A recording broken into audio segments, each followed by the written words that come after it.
আসসালামু আলাইকুম রহমতুল্লাহি অবরকাতুহ। সম্মানিত দর্শক, ইশরাককে ঢাকা দক্ষিণ সিটি কর্পোরেশনের মেয়র হিসাবে শপথ গ্রহণ করানোর জন্য সরকারের উপর চাপ দিতে ইশরাকের লোকজন, মূলত বিএনপির লোকজন, তারা যে সর্বাত্মক আন্দোলন গড়ে তুলেছে, সেই আন্দোলনে ঢাকার একটা বিরাট অংশের জনজীবন রীতিমতো অচল হয়ে পড়েছে।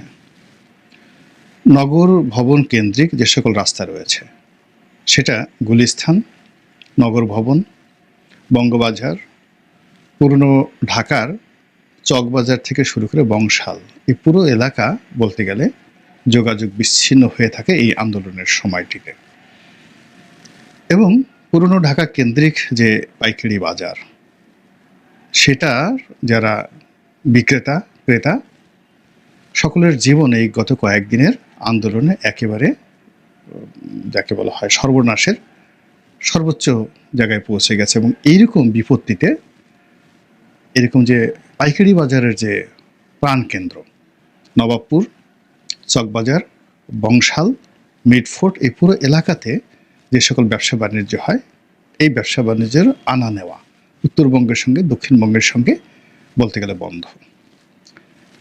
এখানে এই এলাকাকে কেন্দ্র করে যে সকল রুটে বাস চলে, বিশেষ করে সায়দাবাদ, তারপরে গুলিস্তান, এরপরে লঞ্চে করে যারা যান সদরঘাট, মানে তাদের জীবন মানে কিভাবে এই কয়দিন অচল অবস্থার মধ্যে পড়েছে, এটা কেবলমাত্র ভুক্তভোগী যারা আছে তারা বলতে পারবেন। এরপর ধরুন ঢাকা মেডিকেল, ঢাকা মেডিকেলের পরে পিজি হাসপাতাল, তারপর ডায়াবেটিক হাসপাতাল এবং মতিঝিলগামী ব্যবসা প্রতিষ্ঠানে কর্মকর্তা কর্মচারী এবং সরকারি বেসরকারি অফিসে কর্মকর্তাবৃন্দ, তারা যে রুট দিয়ে আসেন, প্রধান যে রুট দিয়ে আসেন, সেই রুটটি হলো কারণ বাজার হয়ে, তারপর মৎস্য ভবন হয়ে, প্রেস ক্লাব হয়ে অনেকে চলে আসেন এখানে, মতিঝিলে চলে যান, তোপখানা রোডে চলে যান, বিজয়নগরে চলে যান। এই রাস্তাটা বন্ধ। আবার বিকল্প পথ হিসেবে অনেকে হয়তো গুলশান, বনানী, উত্তরা বিভিন্ন এলাকা থেকে তারা রামপুরা হয়ে তারপর কাকরাইল হয়ে ঢোকেন। কিন্তু এই যে মৎস্য ভবন এবং যমুনার সামনের যে রাস্তাটি, এই রাস্তাটি বন্ধ থাকার কারণে ওই রাস্তায় এমনও ঘটনা ঘটে যে 4 ঘন্টা 5 ঘন্টা গাড়ির মধ্যে বসে আছে, কিন্তু এক সুতো কেউ নড়ছে না। অনেকে ফিরে যাচ্ছেন হেঁটে, অনেকে গাড়ি সেখানে রেখে যাচ্ছেন, অনেকে অফিসে যেতে পারছেন না। ফলে কি হলো, যে যার মতো করে গালাগাল করছে। যারা ডক্টর মোহাম্মদ ইউনূসের পক্ষের লোক, তারা এরশাদকে গালাগালি করছে, বিএনপিকে গালাগালি করছে। যারা বিএনপির পক্ষের লোক, তারা ডক্টর মোহাম্মদ ইউনূসকে গালাগালি করছে, অকথ্য ভাষায় গালাগালি করছে। আর যারা সাধারণ আমজনতা, তাদের বক্তব্য হলো যে এই ক্ষমতার লড়াইয়ে আমাদের কি দরকার। আমি আজকে আমার ছেলেকে নিয়ে মেডিকেলে যেতে পারছি না, স্কুলে যেতে পারছি না, কলেজে যেতে পারছি না, মানে আমার ব্যবসা করার জন্য আমি পুরনো ঢাকাতে যেতে পারছি না, মতিঝিল পাড়ায় যেতে পারছি না, আমার কে মেয়র হলো বা না হলো আমার কি আসে যায়। এইভাবে যে যার মতো করে বিরক্তি প্রকাশ করছে। এবং রাজনৈতিক দল যারা, এমনকি বিএনপির খুব ঘনিষ্ঠজন বলে পরিচিত, তারা অনেকে বিএনপির বিরুদ্ধে বিষোদ্গার করছেন। কর্নেল অলি, দেখলাম তার একটি বক্তব্যে তিনি এরশাদকে ইঙ্গিত করে তিনি খুব, যাকে বলা হয়, ক্ষোভ ঝাড়ছেন যে আপনি কিসের নেতা হবেন, আপনি জনগণকে এই দুর্ভোগের মধ্যে ফেলে নিজের স্বার্থ সিদ্ধির জন্য পুরো নগরবাসীকে যেভাবে জিম্মি করছেন, এটা তো কোনো নেতার লক্ষণ নয়। আপনার অধিকার আদায়ের জন্য নানা রকম বিকল্প পদ্ধতি রয়েছে, নানা রকম আন্দোলন, লড়াই, সংগ্রাম রয়েছে। আপনি যাদের উপর চাপ প্রয়োগ করবেন, সেই চাপের জায়গাটা আপনার ঠিকমতো হলিত হলো। আপনি যদি ওনার যে বক্তব্য, সেই বক্তব্যকে যদি আপনি ভাব সম্প্রসারণ করেন, সেটা হলো যে আপনি যদি হাইকোর্টকে ভয় দেখাতে চান, হাইকোর্টের 3টি প্রবেশদ্বার, সেই 3টি প্রবেশদ্বারে আপনি যদি বিক্ষোভ করেন, ভিতরে এবং বাইরে, এটা যথেষ্ট, জনদুর্ভোগ লাগে না। আপনি যদি যমুনাকে ভয় দেখাতে চান, তাহলে যমুনার যে পয়েন্ট, সেই পয়েন্টে একটি রাস্তা ব্লক করলে যথেষ্ট। একটি রাস্তা ব্লক করলে যথেষ্ট, আর দরকার নেই। Message is loud and clear. তো আপনি যদি যাকে বলা হয় নগর ভবনকে জিম্মি করতে চান, তাহলে নগর ভবনের ভিতরেই 8-10 হাজার লোক নিয়ে জড়ো করা সম্ভব, রাস্তা ব্লক করার দরকার নেই। এটা হলো কর্নেল কথা। কিন্তু আপনি এই যে জনগণকে সম্পৃক্ত করবেন আপনার কাজে, সেই সম্পৃক্ত না করে বরং জনগণকে বিক্ষুব্ধ করে তুলছেন, ফলে এটা আলটিমেটলি বিএনপির বিপক্ষে চলে যাচ্ছে। সরকার এই জিনিসটি খুব যাকে বলা হয় চমৎকারভাবে বুঝতে পেরেছেন, এবং বুঝতে পারার কারণে তারা যে কাজটি করছে, কোর্টে কাচারিতে এবং রাজপথে পুরো জিনিসটা ছেড়ে দিয়েছে যে যতটা এখানে কালক্ষেপণ করা যায়, সময় ক্ষেপণ করা যায়, ততটাই বিএনপির বিপক্ষে চলে যাবে। এবং এখন পুরো পরিস্থিতি যেভাবে চলে গেছে সরকারের সঙ্গে এবং যাকে বলা হয় বিএনপির সঙ্গে, তাতে বিএনপির লাভ হওয়ার আমি কোনো লক্ষণ দেখছি না। এর কারণ হলো, ধরুন এরশাদকে শপথ পড়াতে বলল, ফাইন, এরশাদ শপথ পড়লেন, কিন্তু মন্ত্রণালয় এক সপ্তাহ পরে তাকে বরখাস্ত করলো।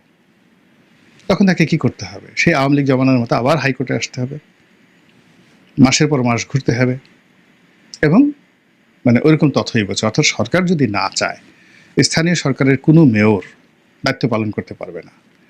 বিএনপির মেয়র অধ্যাপক আব্দুল মান্নান গাজীপুরে নির্বাচিত হয়েছিলেন, তার জীবন শেষ। বুলবুল সাহেব রাজশাহী সিটি কর্পোরেশন নির্বাচিত হয়েছিলেন, লাইফ শেষ। তারপর কুমিল্লাতে জনাব শাক্কুর সাহেব নির্বাচিত হয়েছেন, জীবন শেষ। সিলেটে আরিফুল হক সাহেব নির্বাচিত হয়েছিলেন, শেষের দিকে মোমেন সাহেবের সাথে সম্পর্ক ভালো হওয়ার কারণে তিনি দায়িত্ব পালন করতে পেরেছিলেন, কিন্তু তার জীবন শেষ। তার মা মারা গেছে, তার পুরো পরিবার, এবং আপনি গিয়ে দেখেন এই লোকটা এখন বুড়ো হয়ে গেছে, তার জীবনে আর কোনো রাজনীতি সম্ভব নয়।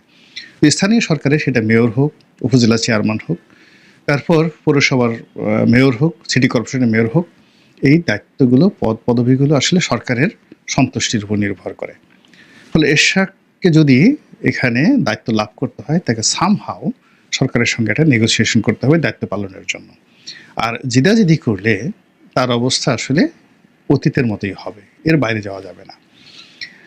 2 নম্বর হলো যে বিএনপি যে ধাক্কাটা সরকারকে দিতে চাচ্ছে এরশাদের এই ঘটনার মাধ্যমে, এই ধাক্কাটা আসলে দরকার ছিল জানুয়ারি ফেব্রুয়ারি মাসে।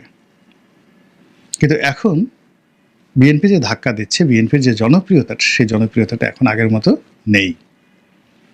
এবং যখন জনপ্রিয়তা না থাকে কোনো একটি রাজনৈতিক দলের, তখন সেটা প্রেশার ক্রিয়েট করা যায় না।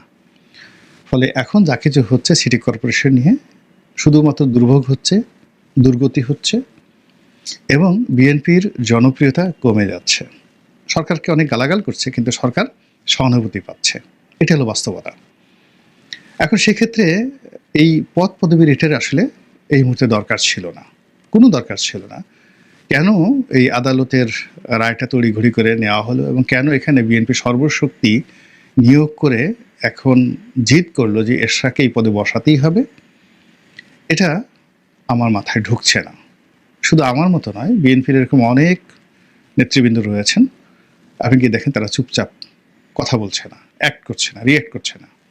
মির্জা আব্বাস কথা বলছেন না, বয়সের বাবু কথা বলছেন না, আব্দুল মঈন খান কথা বলছেন না। তারপরে শেষে যাকে বলা হয় যারা গত 15 বছর ধরে বিএনপির জন্য জীবন দিয়েছেন, মির্জা ফখরুল সাহেব সহ, তারা কেউ কথা বলছেন না। কথা বলছেন কে? এরশাদ সাহেব নিজে, আর তরুণ তুর্কি দলের যারা আছেন তারাও কথা বলছেন না, শুধুমাত্র সালাউদ্দিন সাহেব কথাবার্তা বলছেন। এবং এখানে বিএনপির যারা কিছু সহযোগী রয়েছেন তারাও কথাবার্তা বলছেন। আলটিমেটলি এটা বিএনপির মধ্যেই নানা রকম বিভক্তি রয়েছে এই আন্দোলনটা নিয়ে। ফলে এটি আগামীতে রাজনীতির জন্য একটা মরণ ফাঁদ হিসেবে দেখা দেবে। সরকার যে কারণে এটি বাধা দিতে চাচ্ছে, এর কারণ হলো সরকার এই সিটি কর্পোরেশনের এই পদগুলো নিয়ে খেলতে চাচ্ছে, স্থানীয় সরকার নিয়ে তারা খেলতে চাচ্ছে। এবং এটা যদি এরশাদ এখানে নিয়োগ লাভ করে এবং সাস্টেন করে ফেলে, যতক্ষণ পর্যন্ত ডক্টর ইউনূস আছেন ততক্ষণ পর্যন্ত তিনি মরে গেলে এই কাজটি করতে দেবেন না।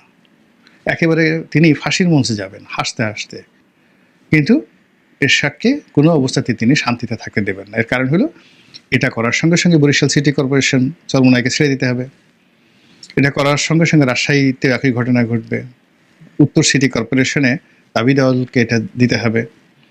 এবং এরা যখন দায়িত্বে বসে যাবেন তখন সরকার যে মাস্টার প্ল্যান করছেন যে একটা স্থানীয় নির্বাচন দিয়ে তার দলীয় লোকজনের মাধ্যমে এনসিপিকে রাজনৈতিকভাবে প্রতিষ্ঠা করার, সেই জিনিসটা আসলে সম্ভব হবে না। তো এখানে আসলে সরকারের জীবন মরণ সমস্যা। কিন্তু সরকারের জীবন মরণ সমস্যা হলো এই পদ পদবিটা আসলে বিএনপির জন্য জীবন মরণ সমস্যা ছিল না। এমনকি আমি যেটা ব্যক্তিগতভাবে মনে করি যে বিএনপি স্থানীয় সরকারের নির্বাচন চাচ্ছে না, জাতীয় নির্বাচন আগে চাচ্ছে। কিন্তু এখন পুরো পরিস্থিতি কিন্তু বিএনপির পক্ষে। ফলে স্থানীয় নির্বাচন হলো 90% সিট সেটা বিএনপির দখলই থাকবে। বিএনপিকে টেক্কা দিয়ে কোনো চেয়ারম্যান নির্বাচিত হতে পারবে না। শিল্পীটেলও বিএনপি পারবে, আর যদি ভোট হয় তাও বিএনপি পারবে। এবং এত বিপুল সংখ্যক প্রার্থীদেরকে বিজয় করে আনার পর বিএনপির হাত শক্তিশালী হবে স্থানীয় সরকারে, অশক্তিশালী হবে না। আবার উল্টোও হতে পারে, কিন্তু এখানে জয়ের সম্ভাবনা 50-50। কিন্তু এই যে দক্ষিণ সিটি কর্পোরেশনের মেয়র নিয়ে এখানে যদি এরশাদ জয়লাভ করেন তাহলে বিএনপি সব হারাবে, আর পরাজিতও যদি হয় তবুও বিএনপি সবকিছু হারাবে। এইরকম একটা মানে অসল অবস্থা যেখানে সৃষ্টি হয়েছে, এখানে উইন উইন সিচুয়েশন তো নেই, বরং এখানে সরকার গড়াগড়ি করে, গড়িমসি করে, কোর্ট, নির্বাচন কমিশন নানা রকম ছলচাতুরি করে, ডিলে করে এই আন্দোলনকে যতটা প্রলম্বিত করবে, রাস্তাঘাটে যত বেশি দুর্ভোগ দুর্দশা বাড়বে। এবং এটি যদি সরকার 15 দিন চালিয়ে নিতে পারে, সামনে কুরবানির ঈদ, এমনি ব্যবসা বাণিজ্য নাই, কোনো কিছু নাই, বিশ্বাস করেন বিএনপির যে সর্বনাশ হয়ে যাবে, সেই সর্বনাশ থেকে 2-4 বছর বিএনপি ঘুরে দাঁড়াতে পারবে না। ইতিমধ্যে বিএনপির অনেক নেতা যাদের ক্যারেক্টার অ্যাসাসিনেশন করা হচ্ছে মারাত্মকভাবে, এবং লোকজন সেটা বিশ্বাস করছে। এই লোক ভারতের, এই লোক ইয়াবা ব্যবসা করছে, এই লোক বদির বিকল্প, বদির চেয়েও খারাপ। কক্সবাজারের বদির সঙ্গে তুলনা করে বলা হচ্ছে যে এই লোক বদির চাইতেও খারাপ, এই লোক ভারতের দালাল। এরকম নানা রকম ট্যাগ চলছে এবং এগুলো কিন্তু জনগণ খাচ্ছে, বিভিন্ন রকম খাচ্ছে। তারপরে চারিদিকে একটা দুর্নীতিবাজদের একটা উল্লাস নৃত্য হচ্ছে। এটা কিন্তু বিএনপি বিরোধী যারা শক্তি তারা যেভাবে মার্কেটিং করছে, এই দখল, এই চাঁদাবাজি, এটা ওটা মিলিয়ে পুরো সোশ্যাল মাধ্যমে এবং গণমাধ্যমে বিএনপিকে যেভাবে কালার্ড করা হয়েছে, ওটা মোকাবেলা করার মতো মানে আসলে কোনো যুক্তি বিএনপির কাছে নেই। তাদেরকে মাথা নুয়ে রাখতে হবে, এটা তো বাস্তব। যেখানে